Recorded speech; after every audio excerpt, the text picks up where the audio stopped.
My name is Jam Thanida Piachot. I'm Thailand Human Rights Associate of 45 Rights.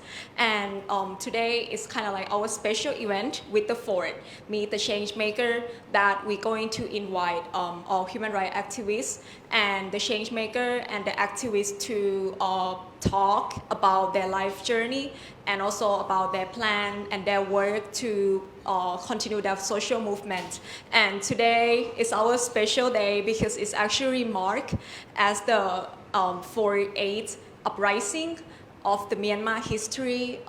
As we already know that there's so many people died from the protests, and it's also one of the events that the military actually bloody cracked down the pro-democracy protesters.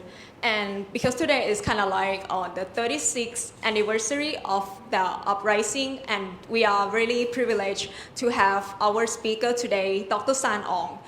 He's the Myanmar kind of like the human rights activists who've been fighting for democracy and fighting for Myanmar people, and also working on the refugee issue in the Thai border town in Mae Sot. So I would like to welcome Dr. Sann Aung. Please give him a big hand.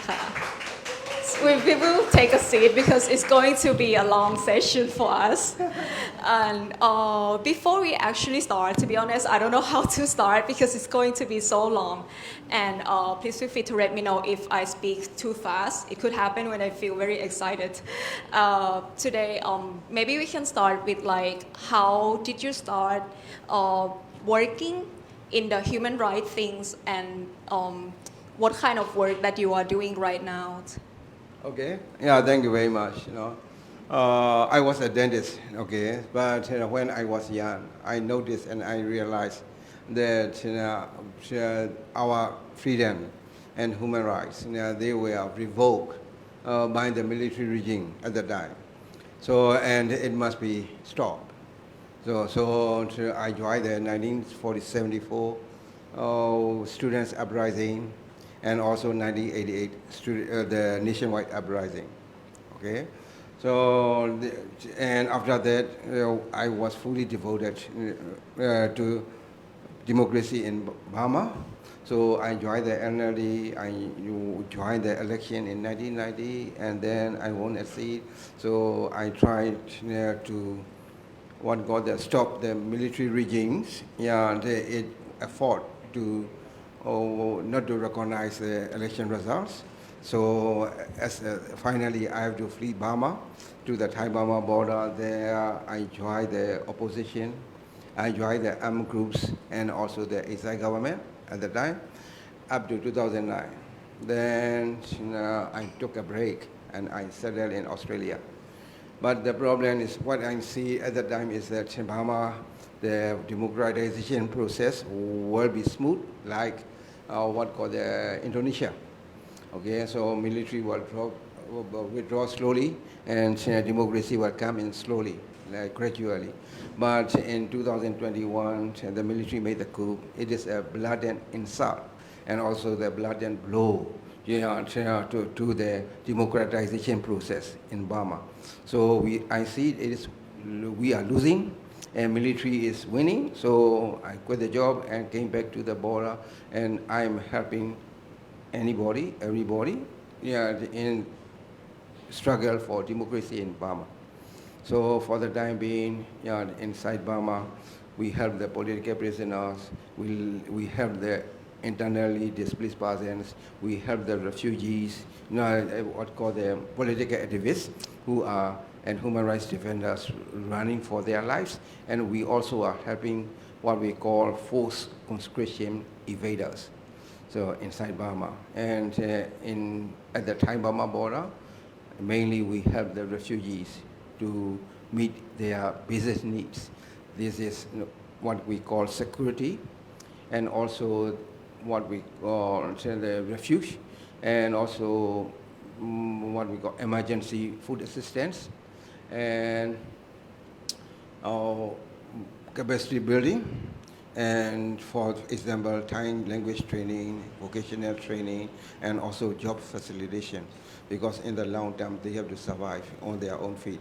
And also at the same time, we encourage them to have the more social networks, and also we help them the what called the compulsory or not compulsory or essential what called the needs like the health care. We provide them, and on the other side, we are fully devoted to the human rights trainings or human rights programs, training, what called the documentation, networking, advocacy, and all the what called protection. Also, we are doing these jobs. It's very, very long journey. Like if you actually draw the timeline, you will see like there's so many years that is actually involved to your work with refugees and people from Myanmar.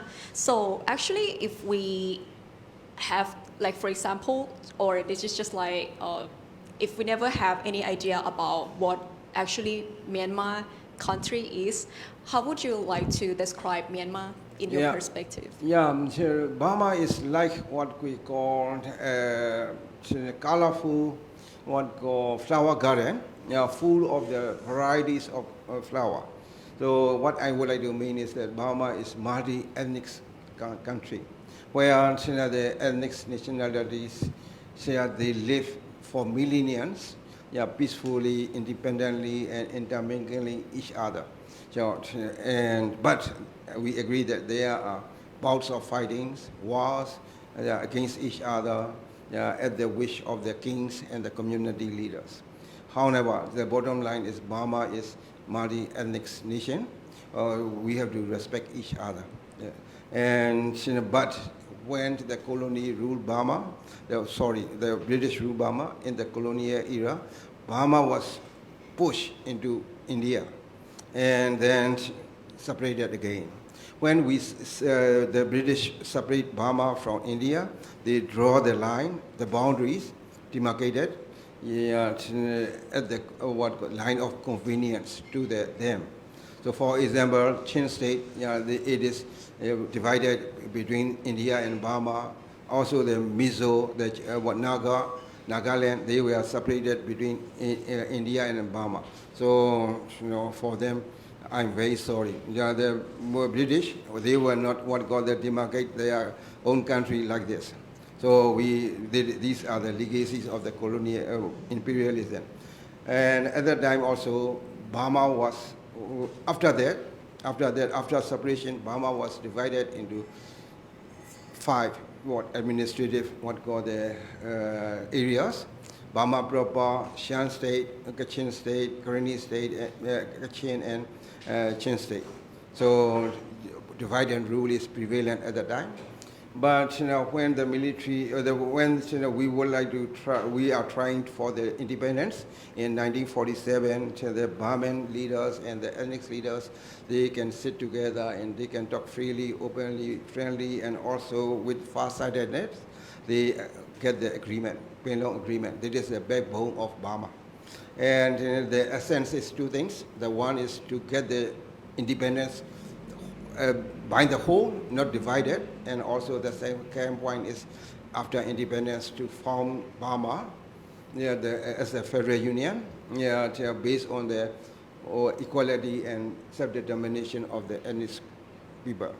But the problem is that after agreement, the top leaders, when they were having the meeting, cabinet meeting, they all were assassinated. So second line leaders came in, but they did not incorporate the spirit of the agreement in the 1947 Constitution. And instead of, at that time, there are 8 ethnic nationalities.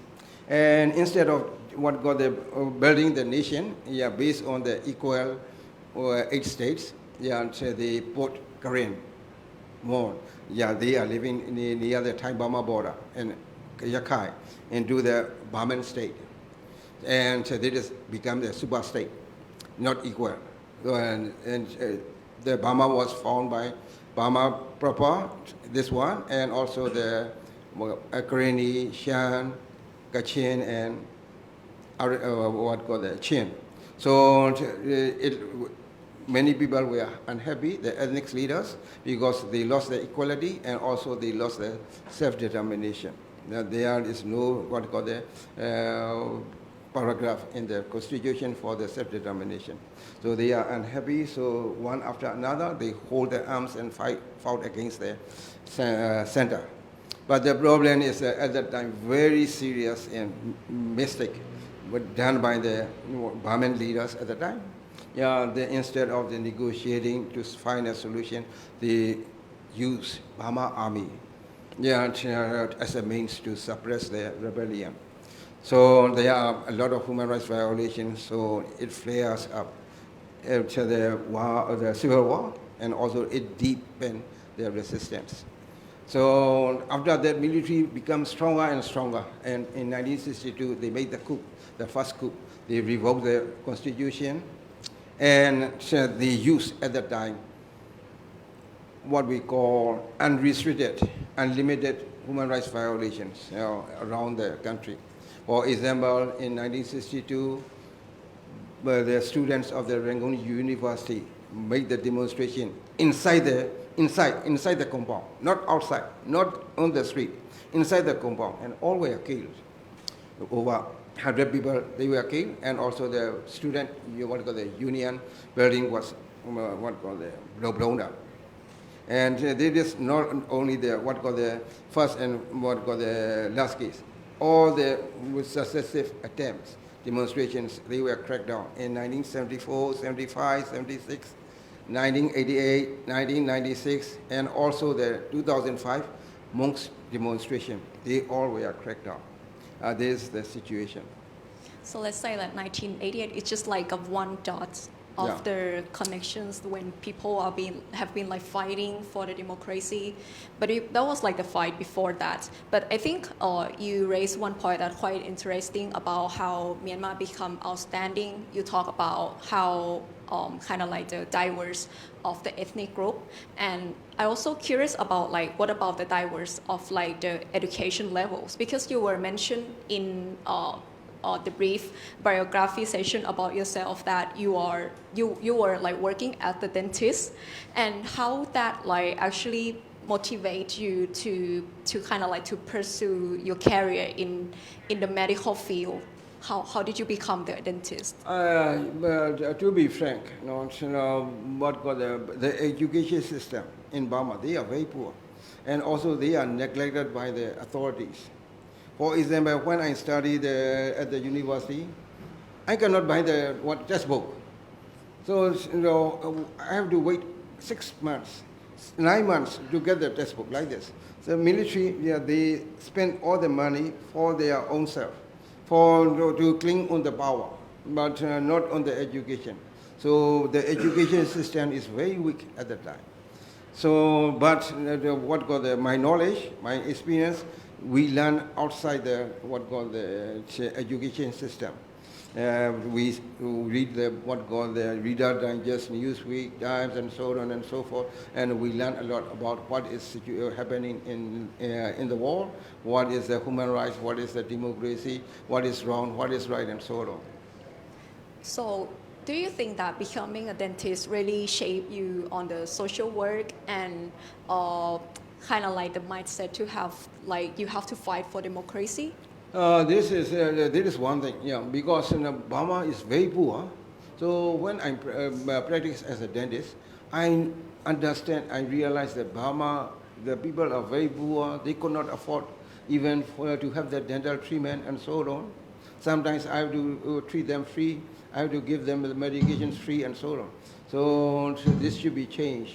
The Burma, the people should not suffer, should not be poor like this. This is one of the the motive, or one of the incentive, for me, to join the 1988 the uprising. So let's say that you've been fighting before the 1988, but in the different perspective. So do you think that your activism started actually before the uprising in 1988? Could you share some of your memories about what happened on August 8, 1988? Burma was run by the military since 1962. Okay, so they used up until 1974, They run the country as a military government. But after 1974, they used the Burmese way to socialism. Yeah, so there is a one party. So there are draconian rules and regulations. For example, the fish piece, it is what called not for the free trade. So it should be what called their own, and it should be distributed only by the government like this. So it is very stupid. Now onion, this should be what called the control by the military, controlled by the government. We cannot what called the sell like this. Oh, so a lot of restrictions, and so the people become poor, very poor, but under the socialism. Like at the time, like China, Russia, many people died. And the most important thing is in 1987, so they demonetized the big banknotes. So everybody become very poor. And also they apply in UN for the least developed country status, LDC status. So to get some what called the opportunities for the trade. So many people become very angry. So this is one of the main cause for the 1988 uprising. In 1988, we are very poor under socialism, not like Thailand. So we make the demonstrations at the time, and in my opinion, at the time, there is very strong demonstration against the military. We are united, demonstrated in 1988. All the works of the people, the civil servants, the army, navy, air force personnel, they join the demonstrations, day and night. But the problem is the military is under the grip of the navy, very strong. So they decided to make the coup again on September 18. And they killed everybody on the street. Thousands of people are killed. So this is the difference between, for example, Bangladesh, yesterday or the day before yesterday, the military did not support the government and government fought down. Burma, the military, this is the only and one institution who control the country. And the important thing is education. Education is very poor. So the people did not have the exposure at the time because under the military rule, all are restricted. They cannot go outside of the Burma. And also what I see this, for example, the main what can I tell is, military see every free institutions as a threat. So they nationalize every hospital, private one, every shop, private one, every institution, private one, they nationalize all. So they would like to see the people, 60 millions or the 50 millions, as a 50 millions units, not the organized or not as a group. So we are very weak at that time. So also the problem is the communication. At that time, we are very poor, so we cannot get the mobile phone at the time. Okay, so the communication is very poor. For example, when I would like to contact my father in the Mandalay, I have to go to the government communication station. So I have to ride the bus for 1 hour and to get there and to talk to my father and so on. Very difficult at the time. So people are separated, like units, not organized. The military did not allow us. These are the reasons we failed at the time. How did you getting involved with the protest? Like, what was your role? What did you do to support the protest in the 1988? Pardon? Like, what did you do during the protest? What is your role and to support the protest? In 1988, I was in Beijing. Beijing is the Pathé. Not in Rangoon. So in 1988, on August 8, the students, the young students, very young students, they make the demonstrations. And, and they are shot down. So they are in the, many people died and some are in the hospital. I went there, I met them, but after that, the people don't dare to make another demonstrations. So only in August 26, we organized to have another demonstrations. At that time, we see that, okay, so the students, they cannot manage, so we have to organize properly. So I take care of the government staff to join the demonstrations, and other people also organize the people to join the demonstrations. And at the what called the outpatient unit, what called the department of the general hospital, we meet together and we made the demonstrations. But at that time, military was around us, but luckily we are not shot. So we get out of the compound and we start the demonstrations at that time. But at the time we have the risks for our lives. But after that, all are fine up until military coup. When the military made the coup on September 18, they shot everybody on the road. But how did the students get involved with the protest? How can they become like the lead of the protest? Because I feel like in Thailand, they would feel like this is not your duty, like you are the student, you should be in the school, you should go to study.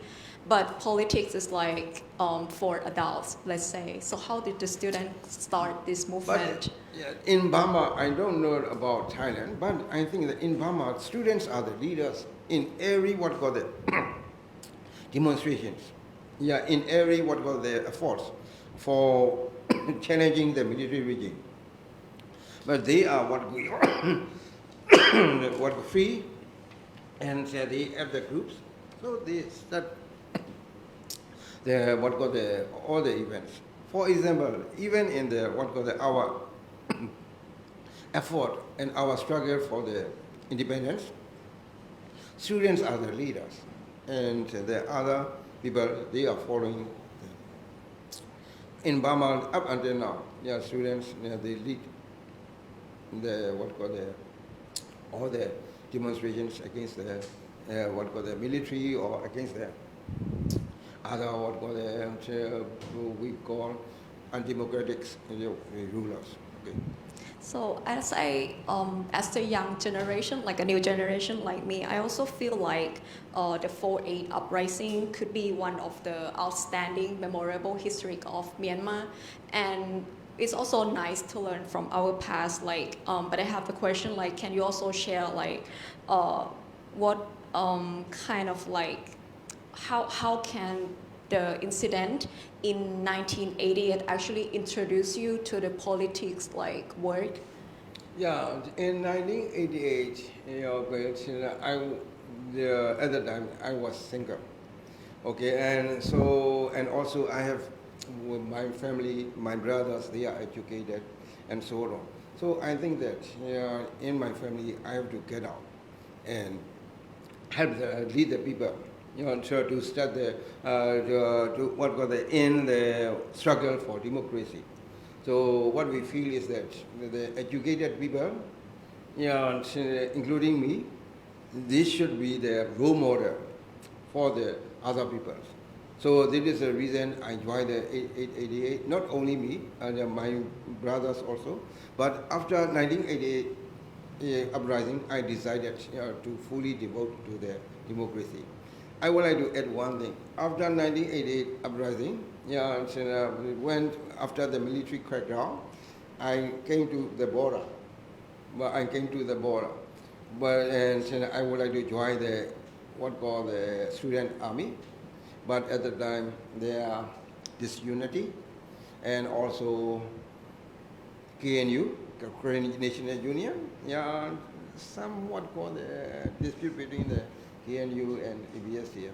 And also my background, my father was a colonel in the army. My brother was a military intelligence officer. So I thought that there were what called and when I arrived at the border, yeah, I landed. Yeah, there are what we call the accusation of the intelligence infiltrating to the groups. So I think, the answer should not be there before my safety. So I went back. And in 1990, yeah, I joined the election. And only after that, I moved back to the Thai-Burma border. Was So that yeah. sorry? Was that concern your family to know that you've been like working for democracy? Family worried much about me, but at that time I was already graduated. I was around about 30 years old, so I made the decisions. But sometimes when I look back, I'm sorry, yeah, to leave my father and mother, yeah, who were old at the time, yeah, live with my family members. It is at the time I was the person to take care of my father and mother, but I could not take care. But the life is like this. But how did the junta like respond to the protest? When you say that there's so many people like died in the protest, did they really like take like responsibility for that? Oh, but the responsibility is, yeah, the military. The military, the Burma army, yeah, so they are, at the time, Ne Win is still alive, was still alive. He controlled very well the Burma army by, yeah, what called the divide and rule. Okay, so the generals are against each other, but he is what called the decision maker. So he can control the army very well, and also at that time the chief of staff, the what we call commander in chief, is one of his stooge, very what called the much obedient to him, General Jordan. So they follow the what order. That's all. So in my opinion, Burma army, it is not like the other army. It was in the past formed by the Japanese army in what called the World War II. So they have the practice and what called the habit of the Japanese army. Japanese army, they are very bright, they can fight, they are very brave, but they don't have the what we call internal what called democracy. So you have to obey the order. That's all. So what I understand is in British what called the army, yeah, the soldier, they can make a complaint to there is unfair issue, they can complain to the commission, okay, in the battalion, or if he is not unhappy with if he is unhappy with the result, he can go to another step. The Burma army, nothing like this. So this is the reason. So the people, yeah, they are afraid, yeah, and there is no way for them to appeal or to have the democracy internally. If we compare a coup like military junta nowadays, like since like the coup like 2021, do they actually use like the same technique to crack down like the protests or the people? Yeah, in 2021, we can see that what got the problem for the Burma army is,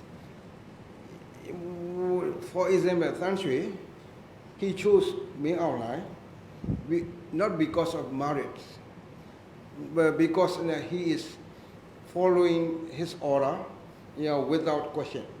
That's the only one. You can see this happen even in the United States. And when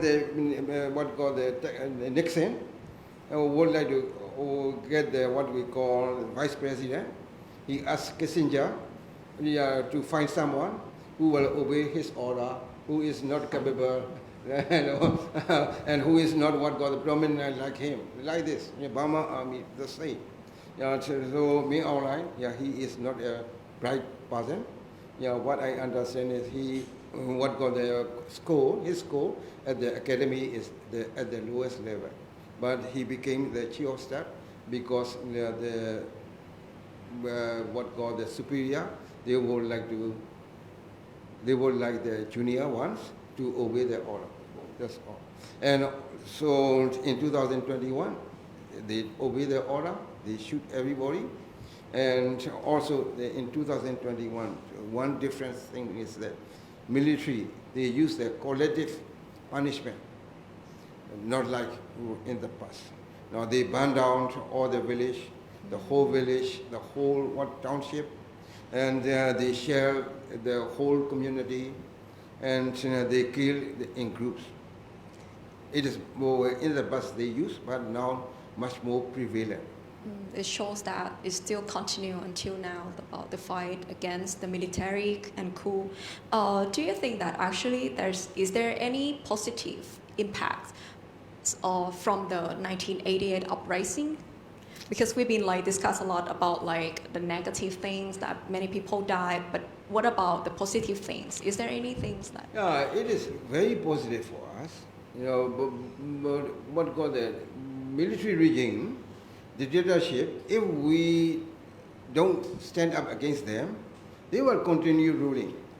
Okay, so they are the 1962, 74, 75, 76, they are the waves of the people's struggle for the democracy.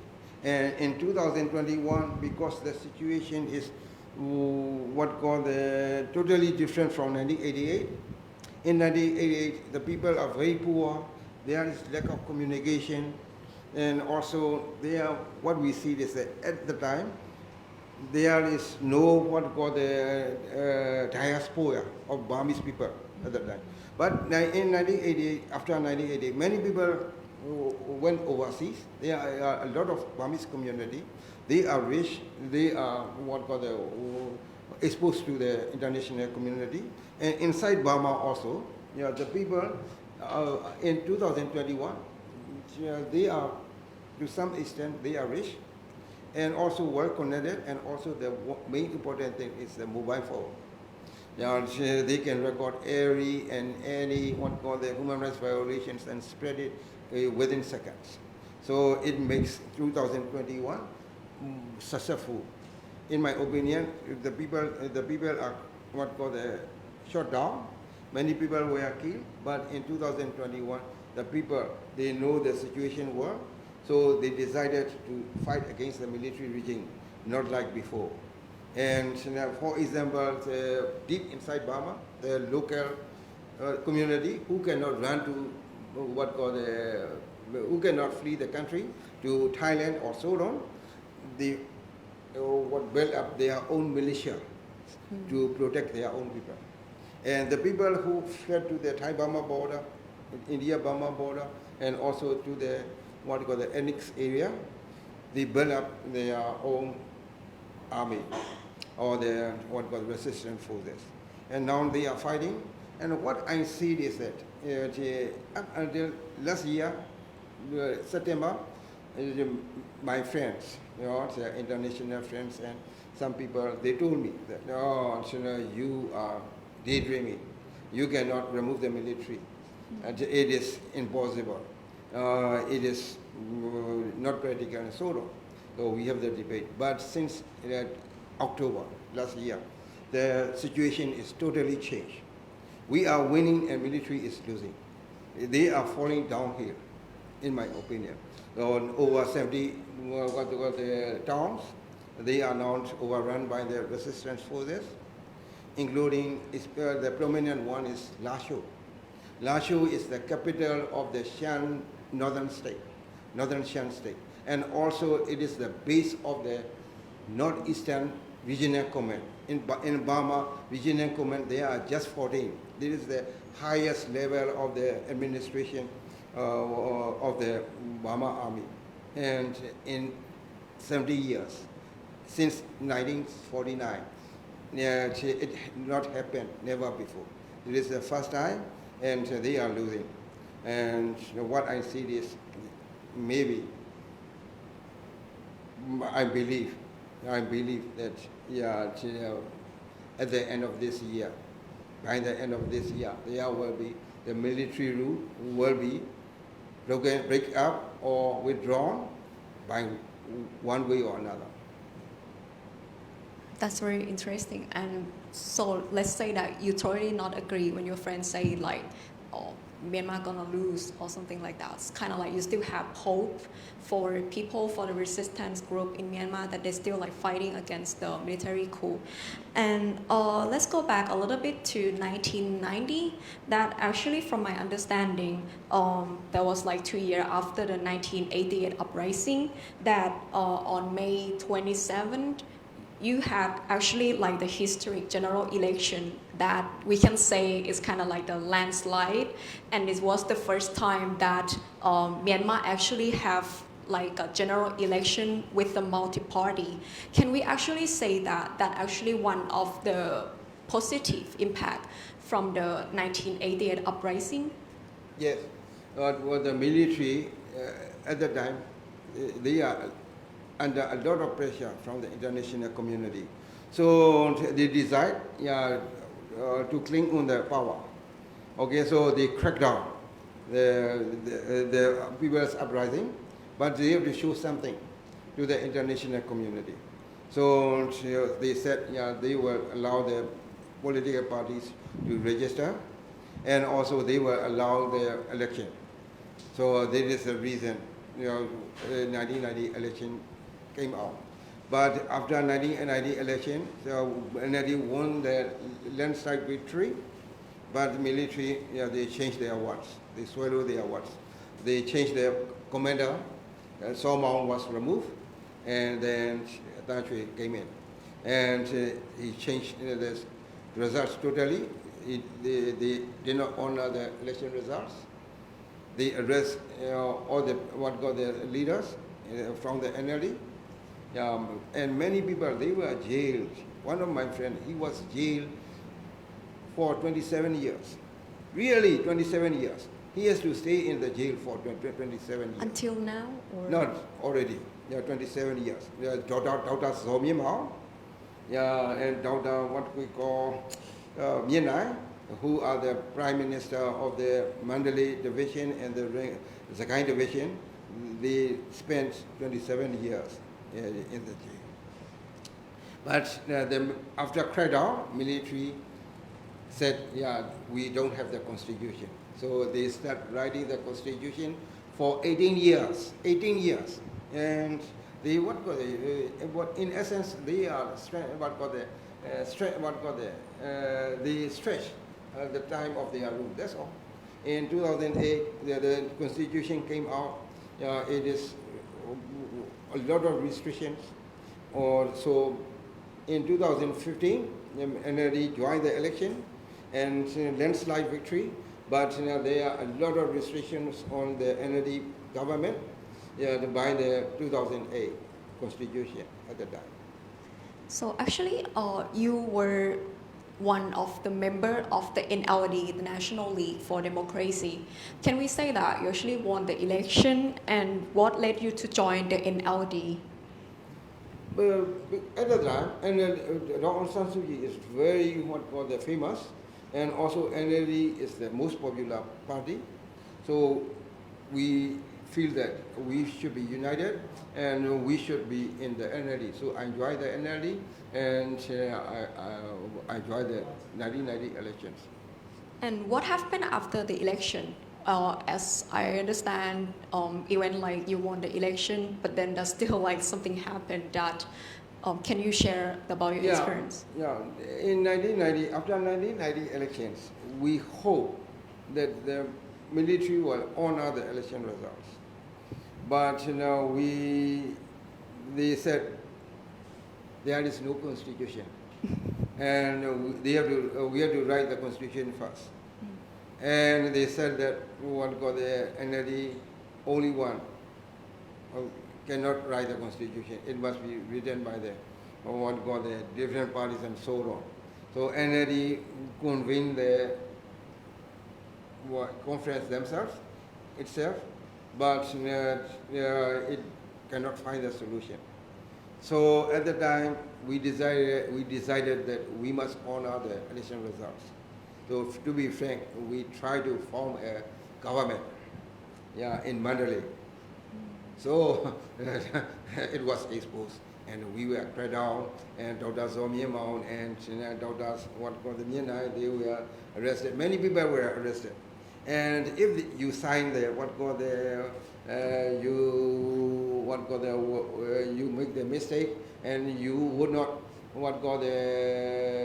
it again, they were released in the prison. But there are many people who did not sign, who did not said, they were wrong. So who said, I did the right thing, and I was stand by my own deed, and they were sentenced to 27 years and so on in the prison. They had to stay there. And I joined the movement to form the parallel government, but cracked down, and I fled Burma to the Thai-Burma border. So I was lucky. One of the political activists that quite famous and everyone knows because he was Go Jimmy.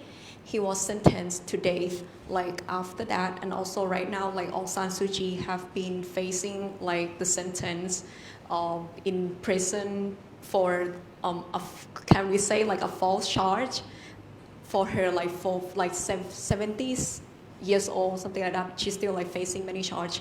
Can we say that that's one of the reasons that you flee from Myanmar? Yeah, exactly.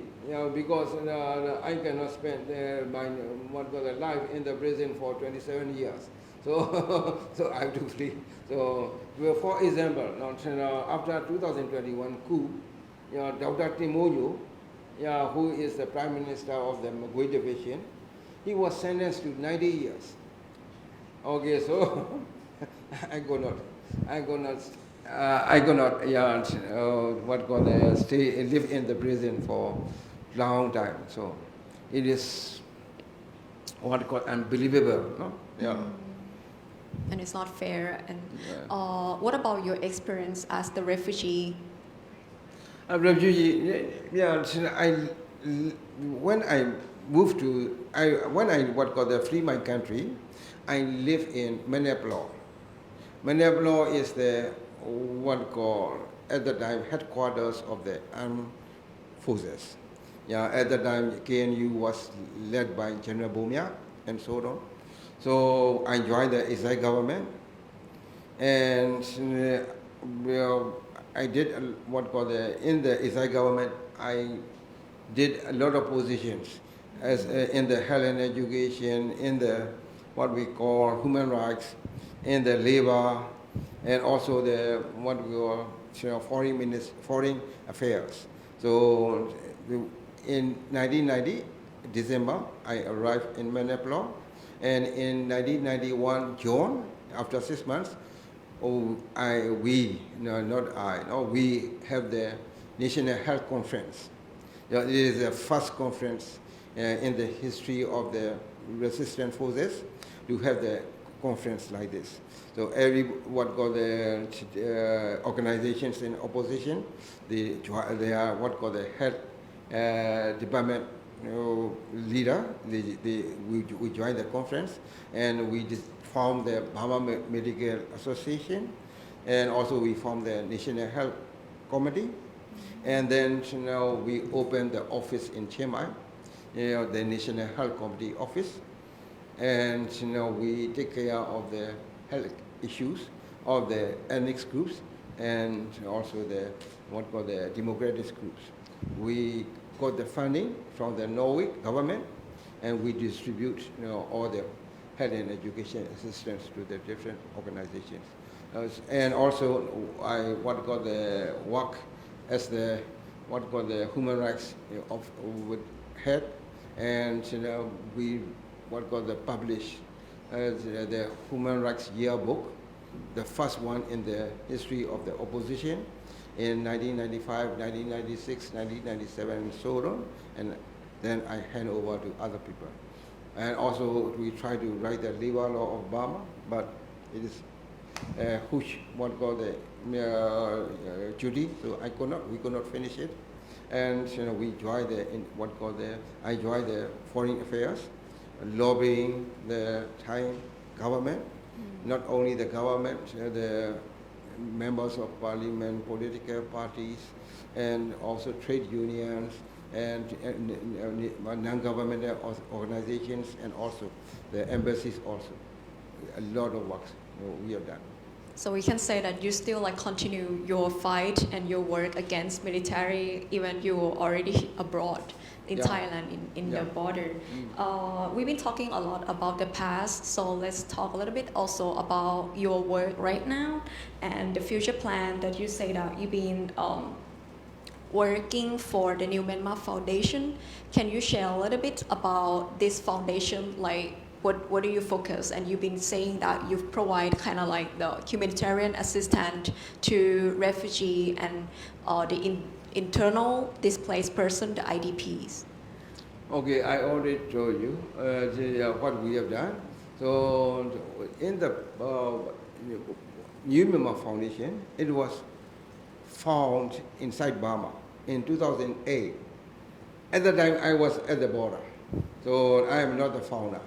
So, but the main aspect of it is at the time election monitoring. So in the election, they monitor the election, and also they wrote the report, and also they train the people for their rights to vote, rights for the expression of for the freedom of expression and so on.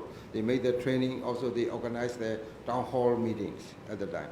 But in 2021 military coup, the military coup was making excuse that the election was fake and there are a lot of election fraud. So the New Myanmar Foundation leaders were arrested. Some people came here and they run the organizations. But then they settled in overseas. So I took care of the New Myanmar Foundation. But for the time being, what we see is there is no election inside Burma. And if there may be the election, but it is just a fake election, not what got agreed by the people. What I see is that, in every the election, before the election, there must be the negotiated political settlement. Okay, so here everybody must agree to have this one. For example, in Burma, so Burma, the people, they decide to have the federal union. It must be based on the human rights and democracy. It must be based on the equality and the self-determination to the ethnic groups. If we cannot have the agreement, the election is useless. So the NLD, the military, they would like to have another election, but there is no political settlement. So it is useless. So what we see is that for the time being, we cannot do the election monitoring. We will do, the main thing is to help restore democracy in Burma. So inside, people are suffering, and here also at the border, people are suffering. So we are providing the emergency assistance to the humanitarian crisis inside Burma and at the border. This is the main thing we are doing. We, for example, but it depends on the funding also. Without funding, we cannot do anything. So for the time being, at the border, we are providing the refuge to many people, to be frank, the safe house and accommodation. And also we are providing the emergency food assistance to thousands of people. And also we are providing the trainings, vocational training, especially the sewing machine training, because around the Mae Sot there are many garment factories. So the Burmese people, the easiest way to survive is to get the job in the garment factories. So we train them, but there are a lot of the workers' rights abuse and exploitations.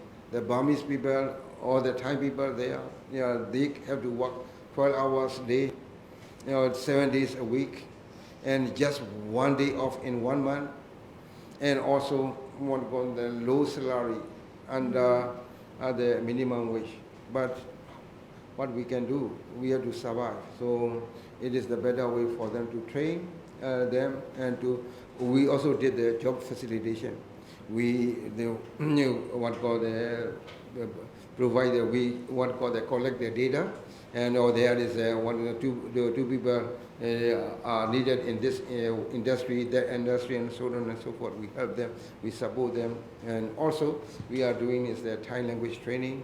Many people, we train them, and because Thai language is important for us, and so on and so forth. And also, what we are doing is the human rights training, and also human rights documentation and protection. That's actually a lot, and I feel like if I say that in New Myanmar Foundation, like the civil society organization providing humanitarian assistance, I think that's not really like 100% accurate, because there's actually more than that. Like you also provide the training and also like the sustainable solution for them, like provide job opportunities, kind of like training them to build like the skills to get like a job to survive actually. And do you have like any concerns about the situation in Mae Sot right now? Because as you can see, like the unrest in Myanmar is still like continue until now, and there's still like many people fighting, and they get injured, and they get some effect from that fight. What do you think like it could be like the challenge for could be like the CDMers or the refugee in Mae Sot right now? So for the time being, there are very few clash, or they were fighting at the Thai-Burma border. So Myaodi was now controlled by the BGF. So no fighting there. So compared to the past, there are more stability at the border, and also less impact on what we call the Mae Sot. So arms transport also now much less, and so on. But the bottom line is that the Burmese people, they are recognized only as the undocumented, displaced persons. So they have no document. They are not recognized by the UNHCR. They are recognized, they are not provided any documents from the UNHCR, and also from any organizations. The only thing they can get is their work permit. But work permit also costs a lot, around about 20,000. So many people, they cannot afford. Okay, so this is the main issue for the Burmese refugees. If they can have a document showing that who are they, and if the Thai local authorities accept this one, it will be the most beneficial.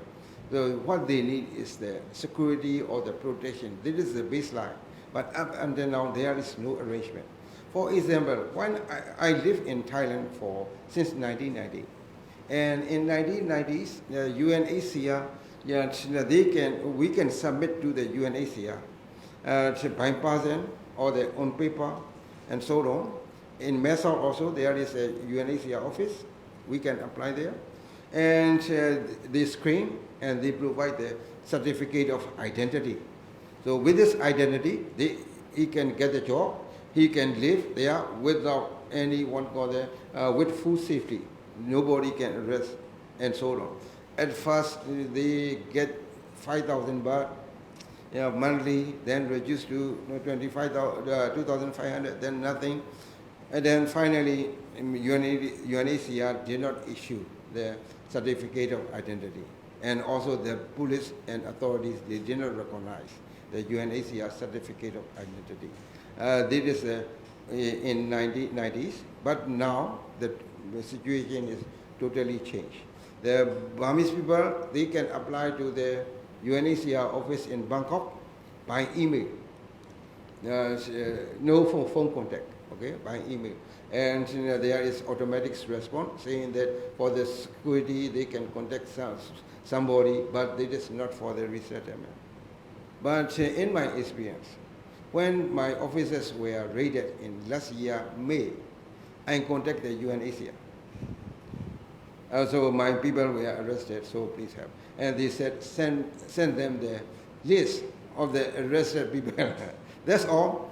So I cannot do it will take maybe 3 hours to collect the data at the time. So I intervened direct with the Thai authorities at the time, and luckily, they released all.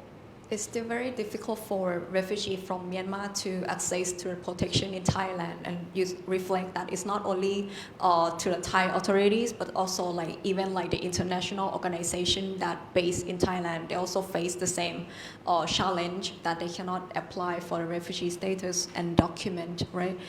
Actually, they even have like another word to call refugee like from Myanmar in Thailand, because we always claim that we didn't ratify the refugee convention, so we will not call them refugee, but we will try to call them different, like kind of like the Myanmar people who flee from the unrest, something like that. But you can call them like refugee because they are refugee.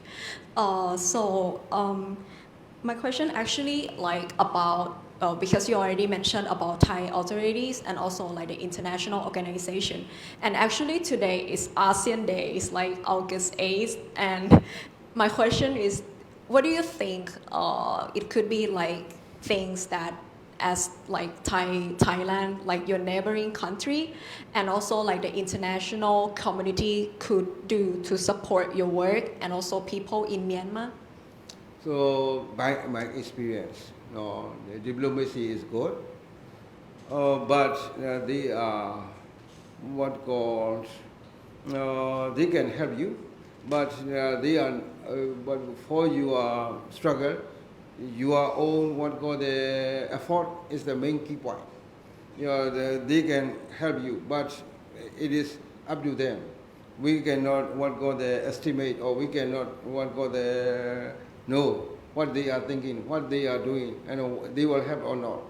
So, for example, for the time being, the military ways is the most effective way for us for the time being, to change the military regime, not the diplomatics. Now, for 3 years, 4 years, we are waiting. ASEAN is doing something, but not doing anything and so on. But we don't blame on them. This is the international relationship. So we understand it. But what I mean is that we have to rely on our own feet, to restore democracy in Burma. So we cannot rely on ASEAN. We cannot rely on Thailand.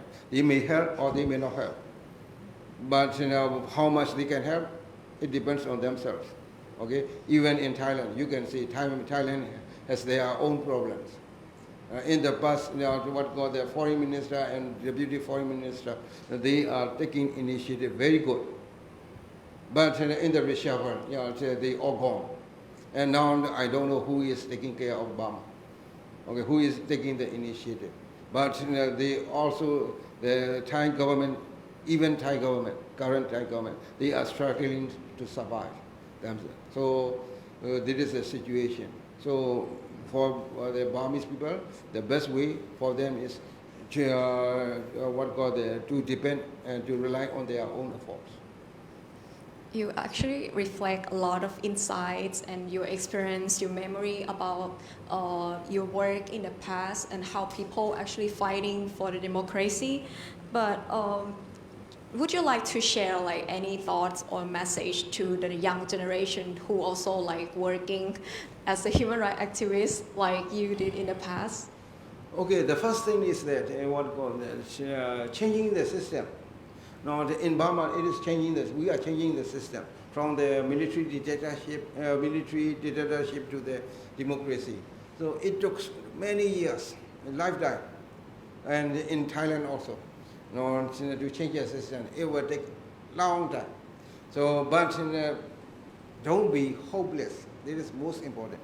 You will be homeless, you will be penniless, but don't be hopeless.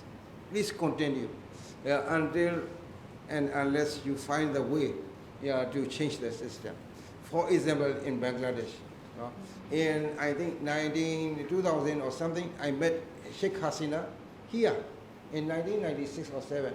She was in opposition. I met her. And she invited us to meet her. Okay, we go and met her. But now she became the prime minister. And now then she became what we call dictator. Okay, and against the democracy and so on. So how many years she run the country? 14 years, maybe 15 years. Then now she won the election. Then suddenly she fall, and she free the country. So this can happen to Burma also, to any country. But the first thing is don't be hopeless. The second point is that, in my experience, everyone got the crisis. They have the opportunity. This is crisis and this is challenge. But this is also the opportunity to back better. For example, system, the country.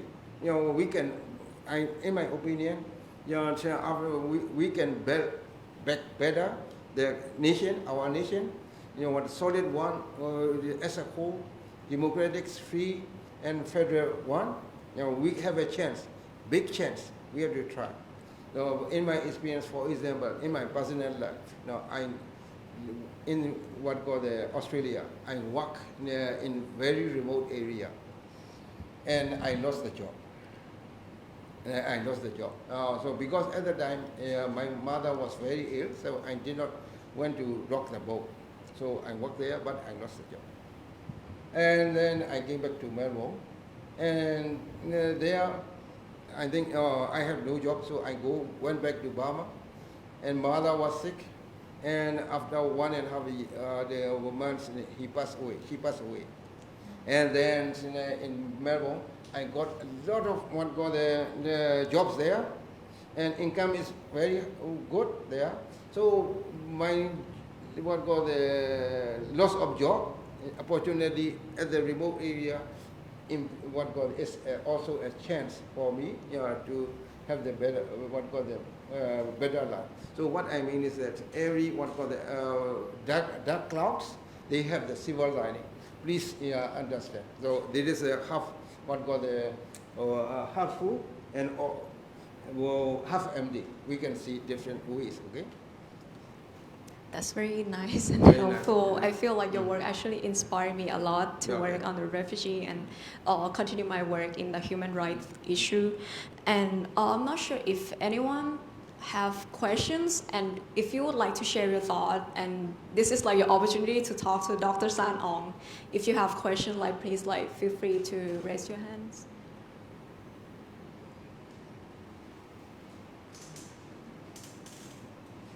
So I would like to share what we have been trying to do. So let me introduce myself first. I have been principal advisor to Prime Minister, ministers, and Parliament for 4 decades now, non-political. In the last government, I was the deputy chairman of National Security Advisory Committee to the Prime Minister and Deputy Prime Minister. Okay? But I must tell you that basically I am an economist. I base my principle on Ramanand's saying that justice is above the law. And the second thing is on humanitarian basis. So in the last governments, I have been trying to balance between national security and we call humanitarianism. Okay. I just want to take a few minutes to try to explain what we're trying to do. First of all, I must say like this. In this government, I am not accepting any kind of position. But because we have channels that we developed over 4 decades, so we are still communicating unofficially. So I want to say that I will explain to you what we're trying to do, but I must say that I cannot promise that it will be done. So you must understand that if I were the chief advisor to the Prime Minister and the Prime Minister, like in the past, I can guarantee 97%. But for the time being, I cannot. We can try. So some of the things that we succeed in, my job is implementation. I was told by my boss 40 years ago, don't talk too much. I'm tired of people telling me all this background. I know a lot. No one tells me what to do. So your job, that is me, tell me what I have to do. Tell me how to do it. And the important thing is to separate facts from what I think. So I had been using this principle for 40 years. So what I would like to tell you now is that we try to work with everyone.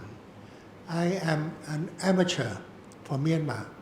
I was ordered by the last 2 governments to be in charge of Myanmar and for the South and other things. So I'm learning from all of you. So I don't profess to be expert. Everything I learn from you. Everything I do, I do because everyone agrees that we should do it this way. So to make it shorter, one of the first things that we have done successfully is to initiate, through my initiation, with the Thai Red Cross, to establish the Red Cross Auxiliary Volunteer Corps. To explain, up till now, the Red Cross Volunteer Corps in Thailand, in the provinces, composed of the spouses, the wives of officials. So they have not been, so it's not convenient for them to go to remote areas in the border. And also, the Red Cross, we found out that, in the beginning of the last 2 governments, the strict order is that not to allow Myanmar people to step on Thai soil, mainly because we have Myanmar people more than 20 years ago still on Thai soil, and they're concerned. But Thai military is not like Tatmadaw. They have concern. So when people are fleeing from the fighting, or when they're hurt, we don't send them back. But they send message to us that they were concerned because they were disobeying orders. So they were quite stressed. So what we try to do is try to send the Red Cross to take over the responsibility from the military in making humanitarian decisions. The problem we had is that we found out later on that Red Cross didn't have enough people. So in short, we have now established we call the Red Cross Volunteer Auxiliary Corps, composing of the people in the border area. They know the language and they know the terrain, so that they can work very well. And right now we have all these channels now that if we say activate, right away they can activate themselves all around the border area. We have done this in Mae Sot and many districts in we call Mae Sot. Now we are now working in Ta. My team is now in many districts in Ta. And myself will be going probably at the end of this month to Mae Sot to see what's going on. Then we will have some workshops to train the auxiliary volunteer people for the whole of Ta. So that is our humanitarian thing that we are doing now successfully. Okay? The second thing that I want to share with you, sorry to take your time, is this. I have been advising the government in the past to allow crossover. So in places where it's far away from the fighting, we think my provincial governor has the right to allow people to cross over for a few days. We want to extend that to many, many days or maybe months. It's because we want to allow Myanmar people in the border who are related to Thais in the Thai border who are related to Myanmar people to cross over freely. What to do? to work and to do commercial business, because we need a lot of people. And if we can start in this provincial border area, in due time, when the policy of the Thai government changes, maybe we can allow them to go to other provinces. As you know, we need a lot of labor. Our present MOU with the SAC is not so fair to Myanmar people who come from minority groups. So this is what we're trying to do. So in some way, it has received acceptance, but still not really kind of implemented yet. So we're thinking about that. I think at the end of my talk, I will think that if we work together, we can achieve something together. Also, we propose to the government that experienced Myanmar people, we know Myanmar people are very clever and experienced, So, and they're living around the border. We want them to be able to legally obtain jobs, as long as they promise not to get involved in politics. So this kind of thing, there's agreement in principle, but not yet implemented. So what we might do in the future is that maybe declare that Myanmar people who are experienced and will not get involved in politics because we don't want to have problems with our neighbor, they can work openly and freely in Thailand. We hope to achieve that. In principle, no one is against that, but it takes some time to implement. Okay, so another thing that we think right now, since I've been in the area, I'm convinced that we can have humanitarian area. Because this government disclosed that they will not allow the Tatmadaw to send airplanes to strive. See, in order to hit the Myanmar people in the Thai border, along the border, they need to fly to Thailand and to strive from the Thai border. In the past, they did encroach on our territory, but this government said they cannot do. So if they cannot do, there's possibility to have humanitarian area along the Myanmar side near to the Thai border, so that we can provide hospital, medical care, and education for everyone. It must be for everyone, in that area. So this is what we're working on. So what I'm trying to say is that my disappointment is this: there are many people in Myanmar groups working, but for me, I don't really know what they're doing. You're doing one thing, Dr. Sann Aung doing something, some Somin do something. Each one doing something, I cannot understand what's being done. So we do not know how to come in to try to enhance what they're doing. So I think this is what we have to try to find some kind of cooperation to understand what's going on in Thailand, at least at the moment. So anyway, I hope for the best. My concern is that following all your problems, I am not convinced, I'm not convinced at all that should you be able to win over the Tatmadaw and SSC, that you'll be able to form a federal state nation. I don't think so. Because your ethnic groups still fighting each other, even at this moment. So unless you have the spirit of unification, it will not work. But it's okay. I think that you can separate into various groups that you like, as long as the fighting stops, and you can live more peacefully. So this is I might answer some questions you want to know, but I cannot promise. I'm just saying that this is what we've been talking about for quite some time. Okay. Thank you so much for your sharing and your thought. Do you have anything to So, say? in my opinion, the first thing is that there will be less and less the military troops, the SAC troops along the Thai-Burma border, because they are in retreat.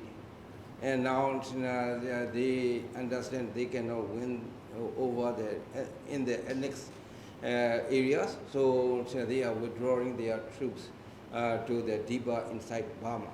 So they are now preparing to protect the Mandalay and the other areas. They are important for them. So what I see is there will be no more military troop or the regime's troop along the border. This is the first thing. What I understand is now most of the border areas now are controlled by the ethnic forces, not the military.